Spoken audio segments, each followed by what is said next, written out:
Испания dünya чемпиону oldu. Финалдын давлениясы Аргентинага өзүнүн терс тартысын көрсөттү да. Бир эле максат ушул оюнду пенальтиге чейин алып баруу. Кызыл кагаздагы өзүнүн ролун ойноду. Испания мында дем алдырбай койду аларды. Кандай кырдаал болбосун Испания укмуштай топту көзөмөлдөйт. Негизинен Испания фаворит болчу. Бир эле гол ушул чечүүчү фактор болуп болчу да. Oyun бүткөндөн кийин баардыгы мушташып уруп кетти. Месси карап турду да. Чын келип жатты. Бир түрттүң болду. Унай Симонго буга чейин дагы ошол Испаниянын алсыз оюнчусу болуп калабы деген ойлор болгон. Месси рекордтору деген мындай бир выпуск кылсак болот эми. Буга чейин Марадона менен салыштырса, Марадонадан ашып түштү. Марадонада 1 алтын 1 күмүш болсо, мына Мессиде 1 алтын 2 күмүш. Эгер Мериного тийбегенде ал жерден Месси чечип кетиши да мүмкүн эле. Мессинин хейтерлери үчүн жакшы бир майрам кылып берди.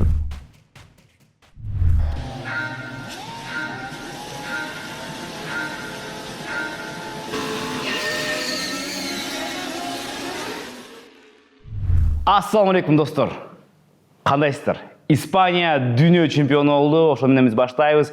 Испаниянын ар бир көрөрманын биз куттуктайбыз. Жана бүгүн бизде Sport Cup берүүсүнүн кезектеги чыгарылышы бул акыркы эмес. Бул чыгарылышта биз бир гана финал тууралуу сүйлөшөбүз. Жана бүгүн финалда бизде дагы конокторубуз бар. Кечээ күнү бирөөсү Аргентинага болсо, бирөөсү Испанияга балким германдык кылган, бирок билбей алабыз ошол тууралуу. Биздин чыгарылышта олдогон ар дайымкы Аманат Сити курулуш компаниясына биз терең ыраазычылык билдиребиз. Жана ошондой эле биздин жакын досторубуз Шоро компаниясынын легендасына да биз рахматыбызды айтабыз. Жана биздин бүгүнкү коноктор үчөө кайрадан жана буга чейин биз бир жолу урушкансыңар. Эмне эле Барселона фанаттарын чакырбайсыңар деп. Мына бизде бүгүн экөө бар. Шохрух Гаипов жана Нурстан Турузбеков. Жана ошондой эле биздин дагы серепчибиз Кубан Жумамединов. Баяндамачылар, эксперттер, жигиттер, биринчиден эми куттуктайм, куттуп эле коем силерди. Кандай болду? Боло берет. Куттуй эле. Кут болсун жеңиш анда. Vamos la furia roja. Келе, бол чап коелу. Эми Испаниянын көрөрмандары бизде көп. 2010-жылы чемпион болгондо эле жаш балдар ошондо көрөрмандык кылса, азырынаки уже чоң эле жигиттер болушту, эркек кишилер болуп калышты, аталар болуп калышты. Ошолор мына кечээ күнү көрүштү. Финал тууралуу кандай оюн болду? Ушундай оюнду күткөнбүзбү? Испания эми ачык айтканда кечээ күнү такыр мүмкүнчүлүк калтырган жок деп көрүндү. Аргентинанын мүмкүнчүлүктөрү такыр болгон жок. Месси деп атканбыз, өзүнүн сыйкырын колдонуп кетип, бир керемет кылыптыр, бир эки кылып кетиш мүмкүн деп атканбыз. Керемет болгон жок. Испания кечээ күнү мындай гегемония деп койсок болот. Чынында гегемония кылып, Европанын чемпиону болушту, эми дүйнөнүн чемпиону болушту. Азыркы учурда эмне эң кыйын команда Испания. Испанский футбол азырынаки Эвересттин тучоксун турат да, жалгыз турат. Кечээ күнкү беттеш тууралуу айтыңыздар. Кайсыл учурда Испания жеңип алды, оюнга чейин жеңип алдыбы, же оюн учурунда бир учур болду жеңген? Нурс айтыр. Ассаламу алейкум да жолу. Сонун жакшы куттуктоолор үчүн рахмат. Испания чынында Испанияга ошол 2010-жылы Андрес Иньестанын голун көрбөдүк беле. Сүйүнүп, чыргап ошондо дагы да болсо эсимде ошол күн. Пиол башы менен мисалы Германияга гол киргизип кеткенде Испания курама командасына ошол доордон бери баягы көрөрмандык кылдым. Бирок эми Аргентинага дагы жан тартып жүрдүм Месси үчүн. Ал эми кечээги оюн боюнча айта турган болсок, кечээги оюнда Аргентина бир эле максат менен чыгыптыр. Биз пенальтиге жетишибиз керек болду. Башка максат жок экен да. Бир эле максат ушул оюнду пенальтиге чейин алып баруу. Тилекке каршы же бактыга жараша пенальтиге чейин жеткен жок оюн. Испания татыктуу түрдө чемпиондукту багындырды. Балким Аргентина мынчалык прагматикалык эмес, негизинен өздөрүнө тиешелүү жакшы футболду көрсөтсө, балким мындан башкачараак сөздү айтмакпыз. Татыктуу эле оюн көрсөттү эки команда, жыйынтыгында Испания утуп кетти деп. Негизинен Испания фаворит болчу. Мен ойлоп аткам ошол Аргентинанын да өзүнүн артыкчылыктары бар. Бул биринчиси Месси, экинчиси Мартинес деп чыгылат, дарбазачы. Эмилиано Мартинес деп. Бирок ал мүмкүнчүлүктөргө Испания жол берген жок. Жана Испания ошол Аргентинанын баягы артыкчылыктарын жеңип, оюнду ham утуп алды. Урматтуу достор, сиздерге кону менен маалымдайбыз. Биздин башкы өнөктөшүбүз болгон Аманат Сити курулуш компаниясы өздөрүнүн кардарлары үчүн масштабтуу акцияны жарыялайт. Эми Батир Сатыбалуу менен бирге сиздер дүйнөдөгү эң абройлуу болгон спорттук иш-чаралардын бири Сингапурдагы Формула 1 жарышына жолдомону белек аласыздар. Эң башкысы, бул жакта эч кандай конкурс же лотерея жок. Жолдомо акциянын ар бир катышуучусуна кепилденген түрдө берилет. Аянты 70-тен 90 чарчы метрге чейинки батир сатып алсаңыздар, сиздерге бир жолдомо белек кылынат. Агерде сиз 90 метрден жогору батирди алсаңыздар, анда сиздерге 2 жолдомону белекке берет. Аманат Сити жаңы үй жана жаңы мүмкүнчүлүктөргө жол ачкан жер.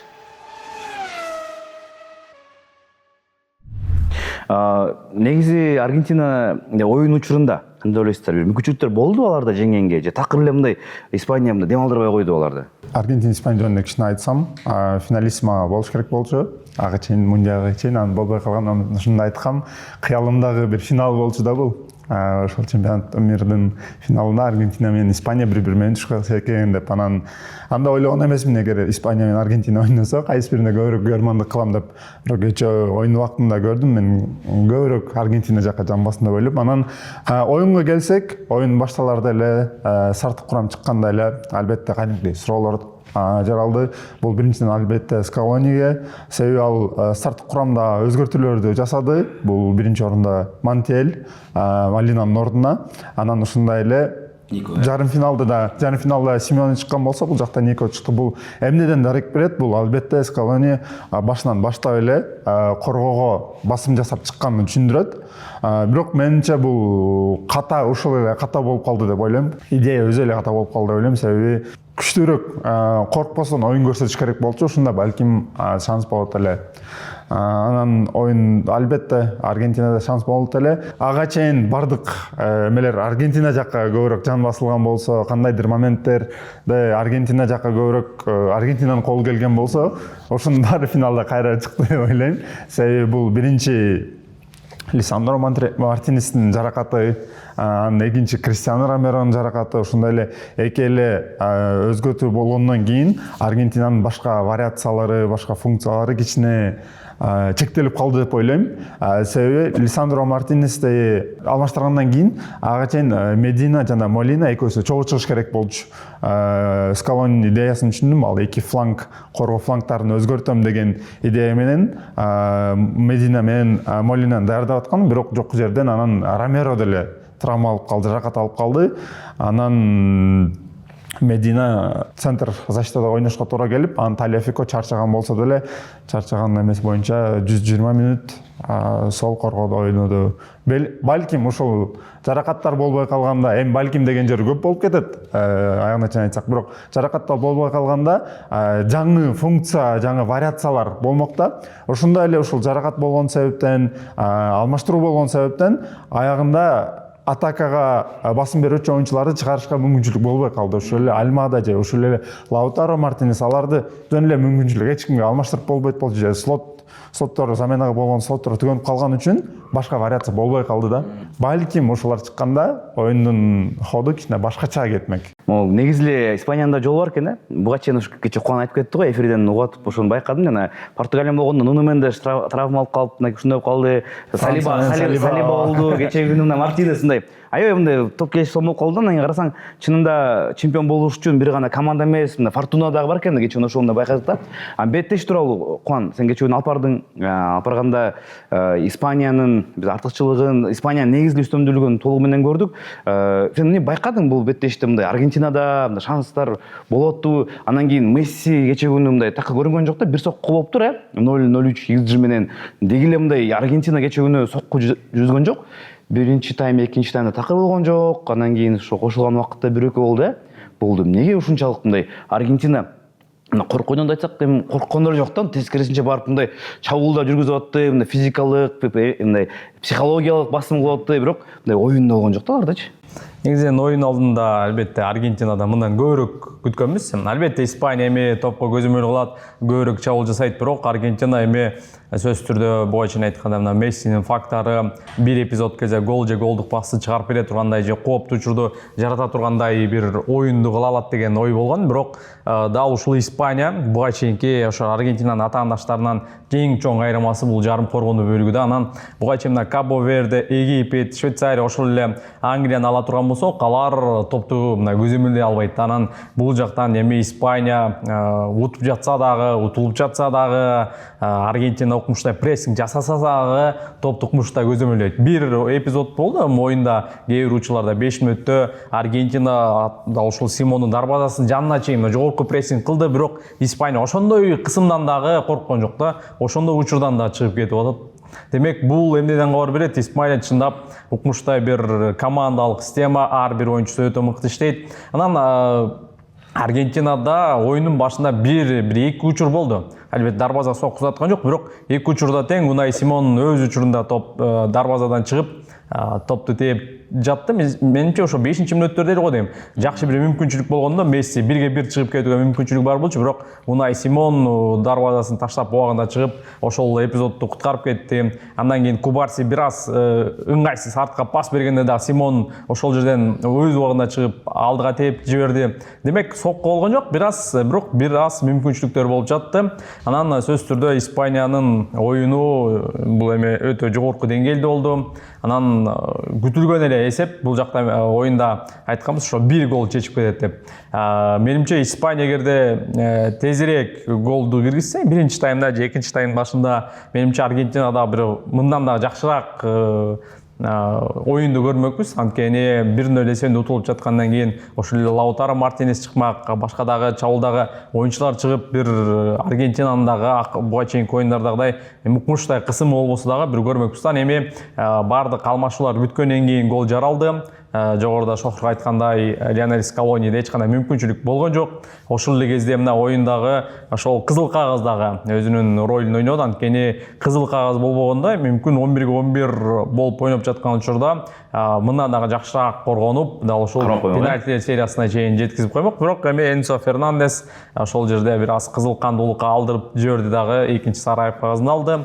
Ошол эң негизги эпизоддордун бири бул ошол Испаниянын артыкчылыгы, бул жарым коргонду дагы топту укмуштай деңгээлде көзөмөлдөөдө, утуп жатса дагы, утулуп жатса дагы, кандай кырдаа болбосун Испания укмуштай топту көзөмөлдөйт. Ошол себептен Аргентинага такыр мүмкүнчүлүк берген жок да. Могу бир нерсе байкадым да, 2022-жылы Аргентина мындай мынчалык агрессивдүү ойногон эмес да. Бирок могу дүйнө чемпионаты айрыкча кечээ күнкү беттештерди көрсөңүздөр мындай өзгөчө настрой менен чыккан да. Эми сөзсүз түрдө настрой билебиз буларды, латин американецтер ушундай болот го, негизи мындай кайнап турушат го. Бирок кечээ мындай ашыкча болгон сыяктуу көрүндү да магачы. Неге ушунчалык болду? Же алар бир гана ошол биз психологиялык жактан басымга утабыз деген эле ой болду, бир эле план ошол болду. Андан кийин эми кызыл айып кагаз биринчи таймда эле белгилүү болчу да, алат го бирөөбүз деп ойлогон, алат го бирөөбүз дегем да, по-любому алат. Бирок Парадеске эмнегедир мен жакыныраак болчумун, бирок эми салып кетти да. Негизинен 2022-жылкы Аргентинанын оюну менен азыркы оюн негизинен айырмаланды. Ал жакта көбүрөөк менимче командалык оюнга басым жасаган, көбүрөөк интенсивдүү, көбүрөөк чабуулдуу футболду көрсөткөн. Аргентинанын негизи мен байкаганымда ошол Австрия менен болгон оюнда эле байкагам. Скалони команданы ошол коргонууда гана ойной турган бир команданы алып келгендигин сезгем да, ошол оюнда сездим. Андан кийин мен Кабо Верде менен болгон беттеште ошол нерсеге ынанып жеттим да. Прагматикалык футбол. Качан Кабо Верде бир гол киргизип алды, болду. Аргентинада болду, ошол оюнду акырына чейин сактап койгонго баягы ошол эле максат болуп калгандай да. Анан Кабо Верде гол киргизип кетти, анан кичине ойногонго туура келди. Кайра Аргентина гол киргизип, кайра жайлады, кайра Кабо Верде киргизип кетти. 2022-жылы андай болгон эмес. 2022-жылы команда көбүрөөк чабуулдук оюнду көрсөткөн, утуп жатабы, негизинен алдыга барып ойношкон. Анан ошол эле Швейцария менен болгон беттеште бир гол киргизип алдым, эмне болду? Швейцария деген кечеги Испанияда эле болуп чабуулдарды уюштурган негизинен. Гол киргизишти го 1-1 кылганга чейин. Швейцария тынбай чабуулдарга чыгып жатты. Бул ошол футбол стили Скалонининки ошондой экен. Бул дүйнө чемпионатында буга чейинкиден такыр айырмаланат. Анан экинчиден аябай баягы орой ойноп жатканы бул ошол азыркы футболунун бир бөлүгү окшойт. Эми ооба Латин Американын футболунда негизинен бул баягы канга сиңип калган эле көрүнүш да. Себеби Америка кубогун эгерде бир көрсөңөр түшүнөсүңөр, аякта тепкилемей, сындырмай, кыскасы ошондой футбол. Бул жолу ошол өзүнүн ошол Латын Америкалык футбол стилин да канчамча аралаштырып көргөнгө аргасыз болуптур Скалони. Эми Скалониге эмне керек? Скалониге жеңиш керек. Кандай болгон учурда дагы командасын чемпиондукка алып барыш керек. Негизинен абдан жакын болду. Экинчи экстра таймдын 15 эле минут да. 15 эле минут калды да ушу Скалони ушундай футбол менен дагы чемпион болуп кетишине 15 эле минут бизди ажыратып турду да. Мына Паредестин ойногону боюнча чынында мен өзүм чыным келип жатты. Бир түрттүң болду.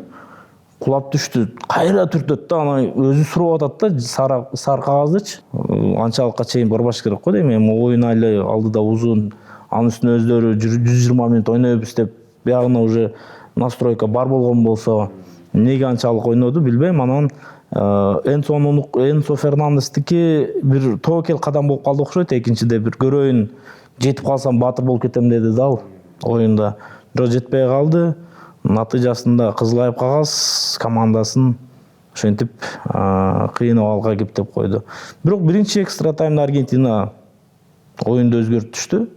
Оюн кадимкидей өзгөрбөдү. Биринчи экстра таймда бир оюнчу аз болсо дагы Аргентина баягы тең ойноп жаткандагы караганда жакшыраак ойноп баштады.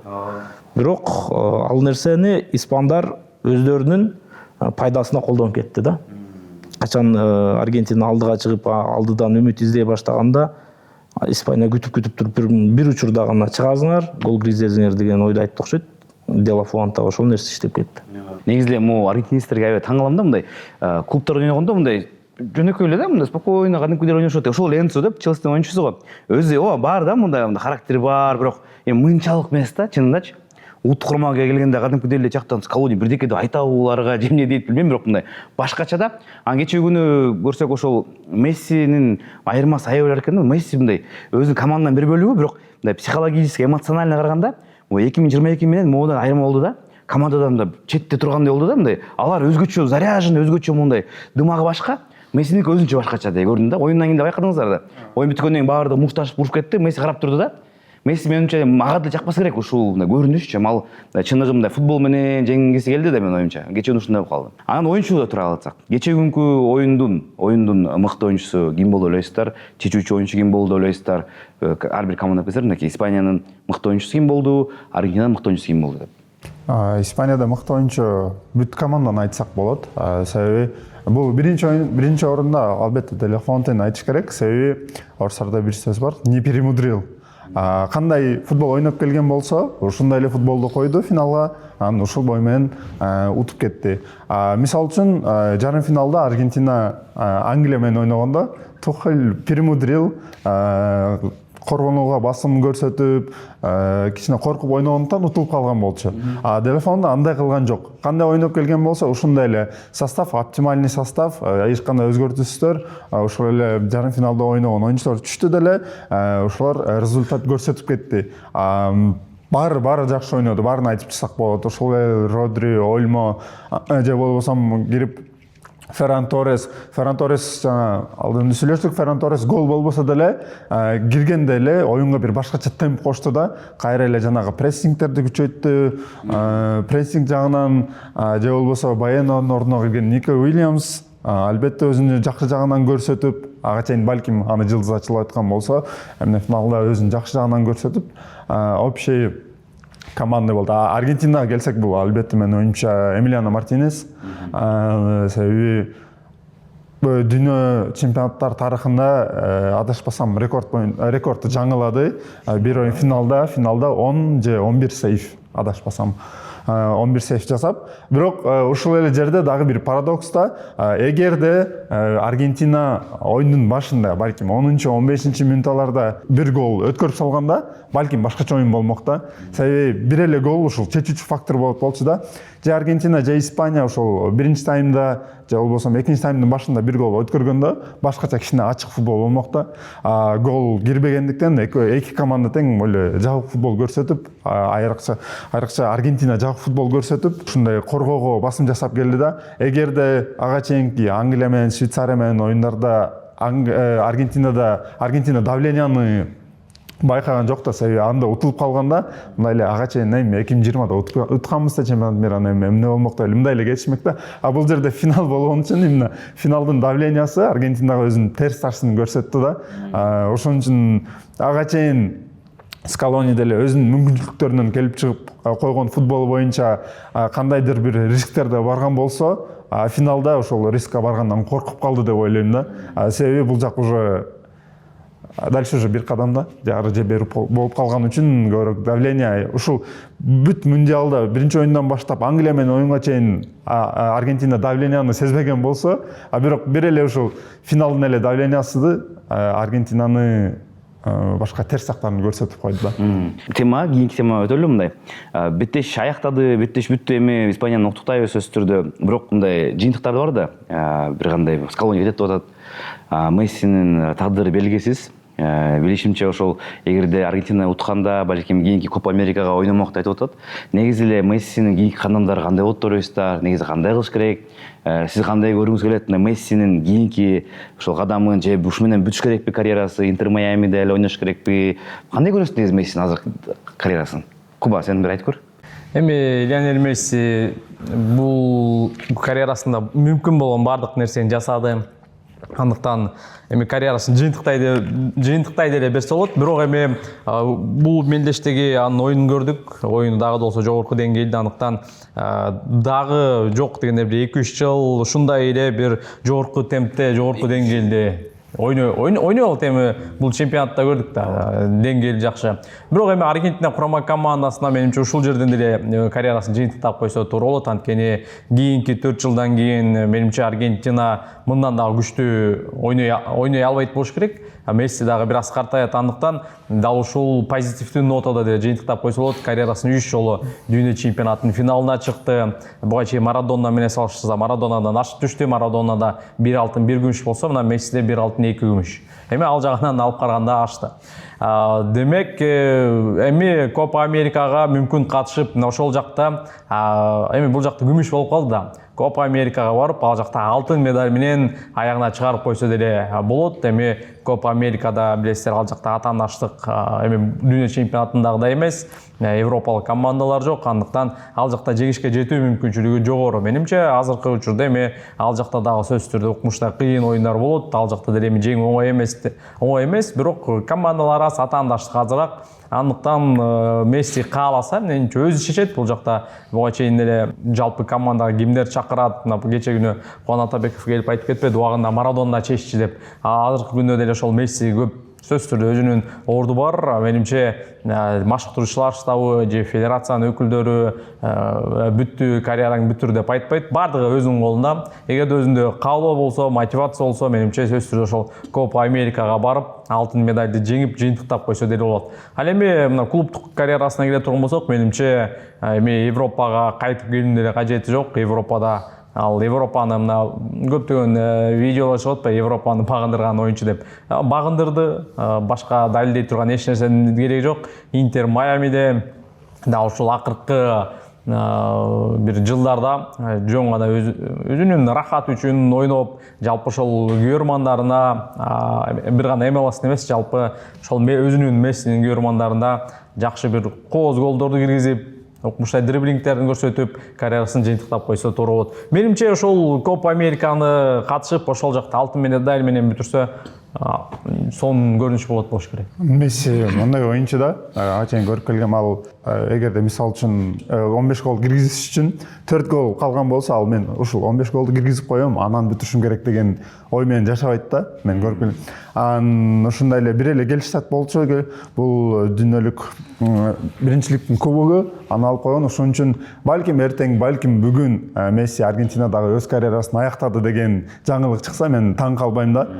Себеби ал башка өзү үчүн башка бир жаңы эме максат жок деп ойлойм.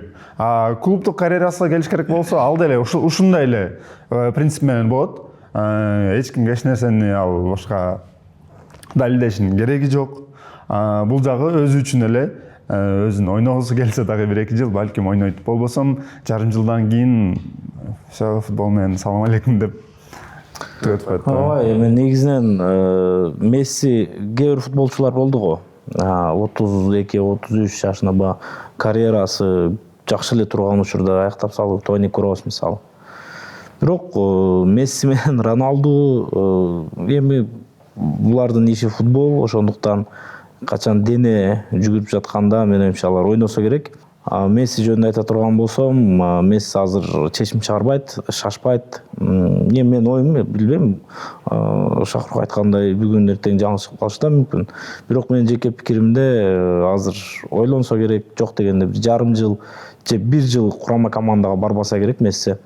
Андан кийин акырын эми баягы муздак ой менен ойлонуп, эмоция баары бүткөндөн кийинчи анан чечим чыгарып, балким карьерасын улантып, балким Копага барып көрөт, балким ошол жерден жыйынтыктап коет. Бирок өзүнүн баягы интервьюсунда айтпадыбы, мен дагы ойнойм депчи. Дагы ойногусу бар экен. Эми ушинтип ойноп аткандан кийин кантип болбосун. Мисалы кече Месси көрүнбөдү деген менен кече Месси мындай негизинен жанагы Sony'де бар го биз көрүп жүргөндөй. Мындай кызыл, анан мындай эме болуп калат го. Маанайлары көрсөтүп калат го. Мессиники жакшы болчу кече. Просто колдонгон жок да. Туура эмес кылды да Скалоничи. Эсли Мессини колдонгондо чабуулга чыгалы депчи. Жок дегенде Испания 1-2 чабуул уюштурганда бирден чабуулга чыгып туралы дегенде анда Месси бир нерсе кылмак. Кече көрүнүп турду да, ар бир кадамдарынан эле аракеттеринен эле байкалып атты. Аны кече маанайы жакшы болчу. Болгону акырында жанагы теппеди Меринонун бетине. Ошол топ өтө катуу учуп баратканда, дарбазага бараткан еще.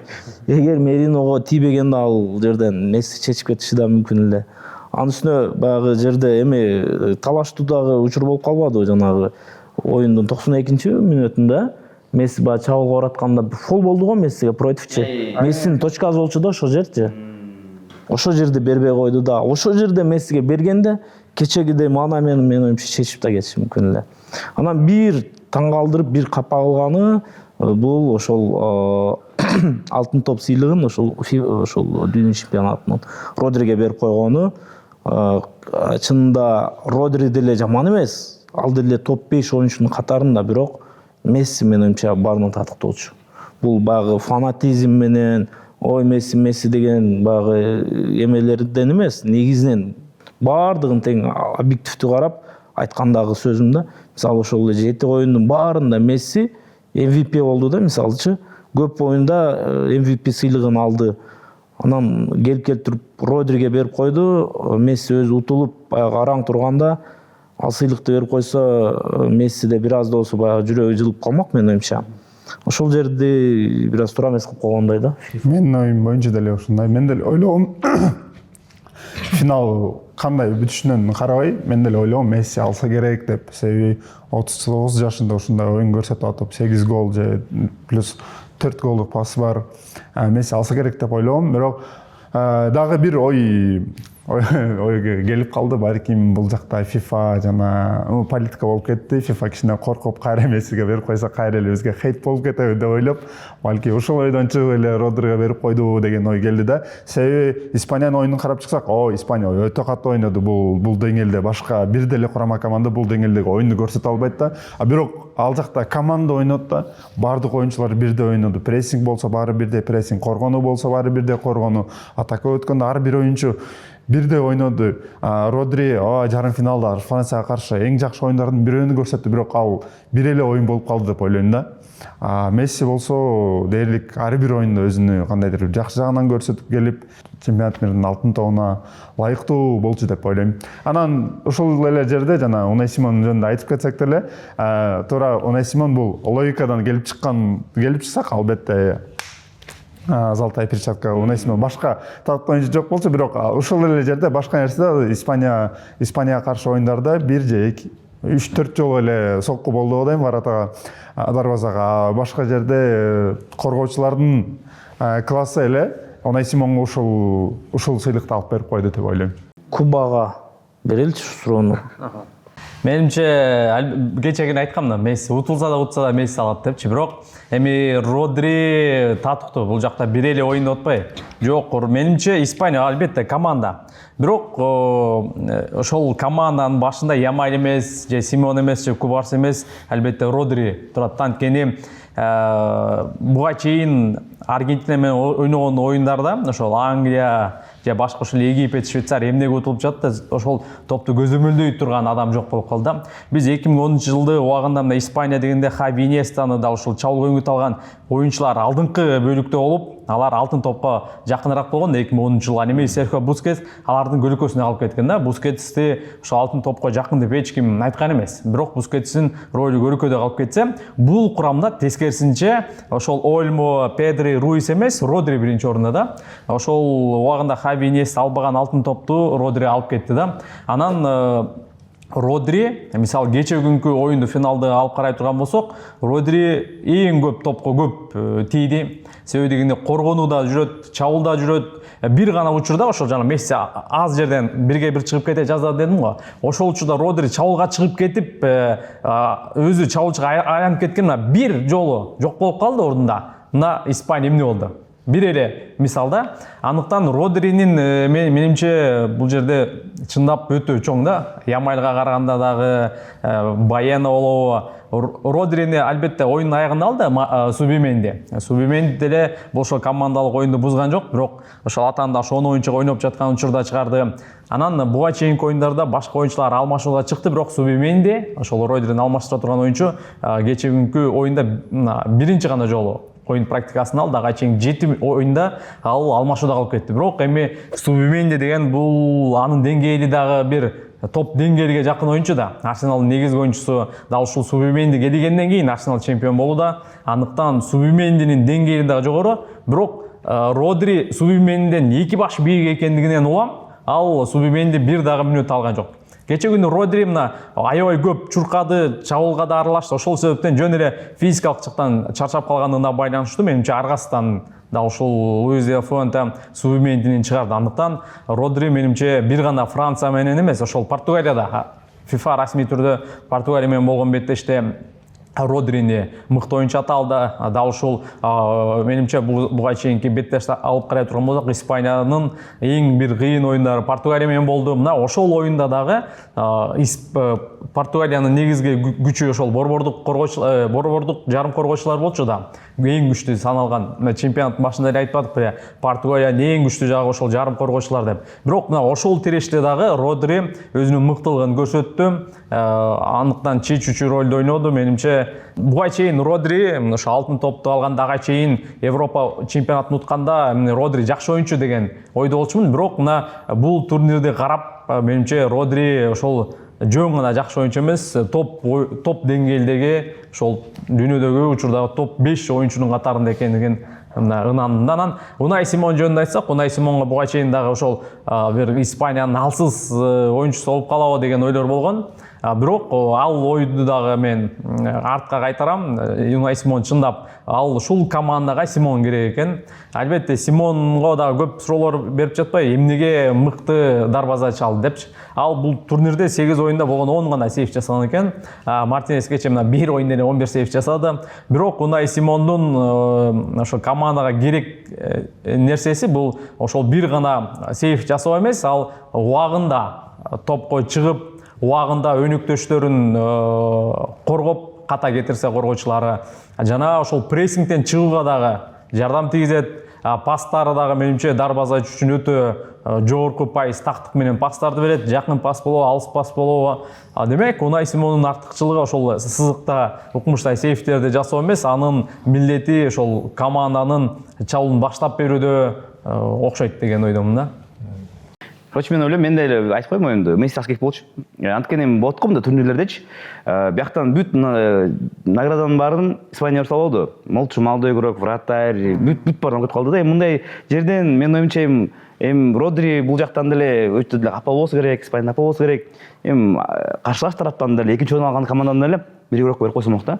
Мен ойлап аткам негедир ушул Эми Мартинес менен Месси алып кетет го, Кубарси менен эми маймай Кубарси алса экөө алып кеткен деп ойлогом, бирок мынакей бияктан чечим ушундай болуп тур, толугу менен мондай үй бериште эле. 2022 Аргентинага берген. Ошол себептен дагы ушундай чечим чыгарды. Көпчүлүгү баягы түшүнбөй да калышты го дейм. Көбү ошо Месси деп ойлошкон да, баары тең элечи, Месси алат деп.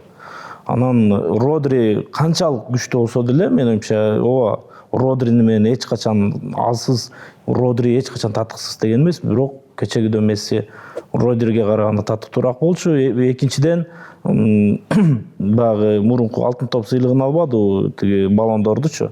Анда ал Родри татыктуу болчу. Негизинен Родри бул топ футболчу, аны моюнга алыш керек. То есть азыр мындай Месси биринчи орунда, Родри экинчи орунда болобу мындай? Ошондой болчу, менин оюмча, ошондой болчу. Бирок биякта менин оюмча дагы бир факттар иштеп кетти. Родринин анан Испаниянын атаандаштарынын деңгээли билбейм балким. Эми тияктан ошо Бельгия, Португалия, Франция бул негизи ФИФАда аныктаганда ал команданын кайсы команда менен ойногонун негизинен карабайт. Жо мен ушуну ойлоп, балким ошондо ойлошту дейм да. Өзбекстанга гол киргизсең деле, тиги Францияга гол киргизсең деле бир эле негизинен. ФИФА ошондой баалаш керек да негизинен. А биз көрмандар ооба команданын деңгээли боюнча баалайт. Бирок андай десең, кечегине мындай Месси алыш керек болчу да, по идее. Менин оюмча мындай Англия менен ойноду эле Месси дээрлик чечишмөдү. Ролду ойноду. Плей-оффтун беттештин баардыгын эмес чечти да. Бирок кечээ ушундай болду. Ладно, эмне болсо дагы Испания өзүнүн бүт алтындарын алды, каалаган баарын кылса болот, чардаса болот. Негизи Месси рекордсмен бул боюнча. 2 жолу алтын топто эч ким алган эмес да, чемпион. Биринчи тарыхта мынакей 3 жолу дүйнө чемпионатынын финалына сарттык орунда чыккан оюнчу экен. Эми рекордторду жийип салды. Ой, Месси рекордтору деген мындай бир выпуск кылсак болот эми. Бирок Мбаппе тиги жакшы. Жок дегенде алтын бутсаны алып кетти. Жакшы баягы не деп коет. Мессинин хейтерлери үчүн жакшы бир майрам кылып берди. Жакшы жаман эмес. Дагы бир нерсе айткым. Мен Барселонанын көрөрманы катары именно финалда Ямаль же болбосо Ольмо биринчи планга чыгат деп ойлогом да, бирок Ферран Торрес чыгып туруп ушундай оюн чечип кеткенди күткөн эмесмин. Бирок Кубарсиге сүйүндүм. Ооба. Кубарсиге мен аябай кече күн баа бердим. Чынында Кубарси жетилиптир да азыр. Жигит баягы бышкан мал экен да. 19 жаш Бирок эч кандай давление жок. Баары тең жайында, баары контролдо да. Келечек деген уже келечек келди го дейм. Анан бир дагы не деп коет, үмүт үзүлбөгөн үмүт. Месси бир сезонго Барсага барып келсе деген үмүт бар. Эми ошол болсо дагы кече күнү Месси баары тең бүттү. 4 жыл дүйнө чемпионат кубан айтпады. Андан кандай команда барат белгисиз да. Тайпадан чыкпагалабы. А бирок Барселонага барып бир сезон ойноп келсе, биз көрөрмандар үчүн, айрыкча ушу Барселонанын, Мессинин көрөрмандары үчүн дагы бир жакшы жыл болмок да. Бирок аны кылыш азыр Лапортанын мезгилинде кыйын болуш керек. Бирок эми бул болгону үмүт, кыял. Достор, рахмат силерге. Келгениңиздерге Испанияны куттуктайбыз, көрөрмандарын куттуктайбыз. Бизде алар аябай көп билебиз. Биздин көрөрмандар дагы комментарийден баарыңыздарды куттуктап кетели. Финалда көп болду. Айрыкча финалда биргеликте бир муштум болуп Испанияны колдодук. Ошону менен бизде мына конокто Шохрук Гаев болду. Шохрук сага рахмат. Мынакей ушул дүйнө чемпионатына бизге келип, айрыкча ошол биздин көрөрмандарын да сүймөнчүгүнө айланды. Нурстан Турузбеков биздин баяндамачыбыз, билесиздер. Нурстанды дагы баары көп күтүп, качан келет деп да ар дайым сурашты. Сага да рахмат. Жана ошондой эле Кубаныч Момединов, Кубан сага да рахмат. Ушул дүйнө чемпионатына бүт чыгарылыштын баарына сени чакырып келдик. Келип баш тартпай баарына эле рахмат. Сиздерге да чоң рахмат чыгарганыңызга. Ооба. Ушундай нерсе бизге керек болчу да. Ийгилик. Анан ушул проектини колдоп аткан компанияларга дагы, демеушүлөргө дагы ыраазычылык. Ушундай бир креативдүү бир идеяларды ишке ашырып, биз деле дүйнөдөн кем калбай бир нерселерди жок дегенде ойлоп чыкпасак да ошолордун деңгээлинде кылып турсак жакшы болмок. Ушул нерсе уланып турса жакшы болот эле. Уланып калса, буюрса келип турабыз. Чакырганыңарга ар дайым кубанычта болобуз. Ошо көрөрмандарга да ыраазычылык. Дүйнө чемпионаты баарыбызды сүйүндүрдү. Буюрса алдыда дагы сонун нерселер бар. ушул долбоор жөнүндө кичине айтып кетсем, 2-3 жылдан бери ушундай нерсени күткөн болчумун. Кыргызстанда мен өзүм деле кандайдыр бир каалоом болчу, бирок мүмкүнчүлүк болбогон балки. Ушундай нерсени күткөн болчумун. Биринчи выпусктарды көргөндө эле сүйүндүм. Али бизге деле жетип келди, биз деле футболду сүйлөшөт экенбиз деп. Анан мен өзүм деле ушундай кандай бизде футбол өнүгүшүнүн тараптары болуп аракет кылганда бир нерсе кылганча, ошондуктан айтып кетсем, жакын күндөрдө YouTube каналда Абдышатов футбол клубу жөнүндө бир чоң чыгарылыш даярдап койгонбуз. Кимге кызык болсо, кыргыз футболу кызык болсо, биздин футбол кандай өнүгүп атканы кызык болсо, албетте өтүп көрсөңүздөр. Кайсы канал? Эмне канал? Футболленд. Буга чейин Футболленд деген негизи YouTube каналы болчу, бирок азыр жаңы форматта буюрса 2-3 күн ичинде YouTube каналда чыгат. Болду, көрүп коебуз анда. Мындай буюрса. Болду, ушу менен бүтүрөлү. Урматтуу достор, барыңыздарга рахмат. Комментарий жазып койгула. Биздин оюбуз тууралуу кошуласыңарбы, кошулбайсыңарбы? Эми карама каршы спикер болуп калса деле макулбуз эми. Биз ой айтып атабыз да, биз биякта эчтеке чечпейбиз, биз ой айтып атабыз. Сиз муну кабыл аласызбы, кабыл албайсызбы, өзүңүз чечимиңиз. Жана биздин долбоорду колдоп келген Аманат Сити урулуш компаниясына биз терең ыраазычылык билдиребиз. Чынында башында ушу долбоор башталганда көп ишенген эмес болчу, бирок Аманат Сити ишенип, жигиттер алга деди, биз мынакей ушу күнгө чейин жеттик, сиздерге чоң ыраазычылык билдиребиз. Жана ошондой эле биздин ар дайымкы досторубуз, бул Шоро компаниясы Атамекендик биздин өндүрүштү колдоп, биз дагы ар дайым ошол Шоро компаниясынын биргеликтебиз, биздин спорткап долбоорубуз жана Легенда суусу биз менен биргеликте болду. Ошондой буюрса, эми улантабыз деп үмүтүбүз бар. Байкайлы. Кеттик. Амин деп. Бата айтып коюңуз экенсиз.